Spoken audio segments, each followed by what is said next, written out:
এটা কিন্তু শিরো, গুড্ডুদের কুকুর। কানের পর্দা ফাটিয়ে দিল, এত জোরে জোরে ডাকে। গুড্ডুদের পুকুরে যাচ্ছি, ওদের গর্ত থেকে আজকে মাছ ধরবে সেটাই দেখতে, আর তোমাদেরকেও দেখাতে।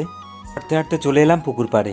যদিও আমার একটু আসা লেট হয়ে গেছে, আমি এসে দেখতে পেলাম এখানে কিন্তু নেট টানছে। আমার তো মাছ ধরা দেখতে হেব্বি লাগে। নেট টানাটা ভালো করে হয়নি, মাছ মনে হয় বেরিয়ে গেছে, তাই তো এখানে দুই একটা মাছ বেঁধেছে। শুধু আমি না, আরো দেখো কত লোক এসছে এখানে মাছ দেখতে। পুকুরের সব থেকে দামি মাছ এই যে চুচরো মাছ। এই মাছগুলো সত্যি অনেকটাই দামি। আবার নেট টানা শুরু করলো, আগের বারের থেকে এবার মনে হয় নেট টানাটা খুব সুন্দর হয়েছে। মাছগুলো পালাবার জন্য ছোটাছুটি করছে। এবার হয়তো মাছগুলো দেখতে পাবো আর তোমাদেরকেও দেখাতে পারবো। আর বন্ধুরা তোমরা একটু দেখো, মাছের থেকে লোক বেশি। সত্যি কথা বলতে কি, মাছ ধরাটা দেখতে সবারই ভালো লাগে। দেখো বন্ধুরা, মাছ খেতে যতটা মজার, তার থেকে কিন্তু আনন্দের হচ্ছে মাছটা ধরার। এইখানের মাছগুলো অনেকটাই বড়, কিন্তু যতটা বড় ভেবেছিল ততটা বড় হয়নি, তাই তো এইখানে মাছগুলো সব ছেড়ে দিচ্ছে।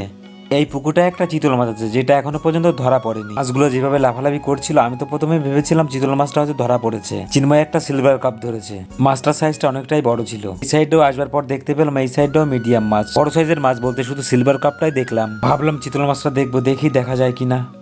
না বন্ধুরা, এর মধ্যেও চিতল মাছের দেখা পেলাম না। আর সাইজে যেগুলো বড় সেগুলো দুই একটা রেখেছে। চিতল মাছটা বড্ড চালাক, তাই তো বারবার নেট টানা সত্ত্বেও ধরা দিচ্ছে না। আমরা সবাই এখানে দীর্ঘ অপেক্ষা করে রয়েছি শুধু ওই চিতল মাছটা দেখার জন্য, কিন্তু সব মাছ বাঁচছে কিন্তু ওই মাছটা আর বাঁচছে না। আর এইদিকে দেখো চিন্ময়ের হাতে কি একটা মাছ। এই মাছটা দেখো, এই মাছটা তো ধরে রয়েছে মানে রক্ত বেরিয়ে গেছে।